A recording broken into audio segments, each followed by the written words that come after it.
Et le voilà, Romain Bardet, 16h47 pour son départ, 5e du classement général. On voyait Romain Bardet avec Oui. le dos renforcé. Qu'est-ce qui se passe là? Alors, deux choses. Romain Bardet avait d'abord un petit coton dans la narine, avec certainement une solution mentholée pour libérer les voies nasales, de façon à sentir cette fraîcheur quand il respire. Et ensuite, ce gilet rafraîchissant, parce que là, l'objet voilà, il remet encore de la glace. L'objet de l'échauffement, en fait, c'est de faire monter les muscles, le cœur, et de se préparer à fournir un effort important dès le premier instant. Dès le moment où il va être libéré, il va falloir qu'il soit capable de se mettre à plein régime. On nous l'a dit d'ailleurs, son directeur sportif nous l'a dit, il va partir sur des bases élevées.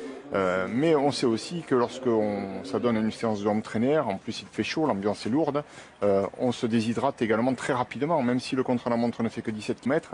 Quand on est déshydraté, on est beaucoup moins efficace. Donc l'intérêt avec ce gilet rafraîchissant, c'est de garder une température corporelle régulée et ne pas partir trop haut en température, ne pas transpirer de trop et ne pas se déshydrater avant l'heure non plus.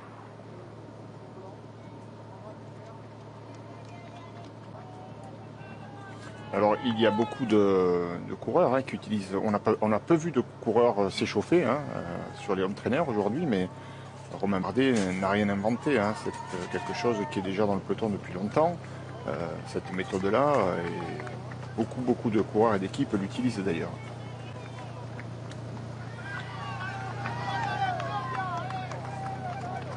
On réfléchit à beaucoup de choses pour améliorer la performance. C'est intéressant. Et diminuer la sensation de fatigue ou la retarder par des moyens, bien sûr, tout à fait légaux.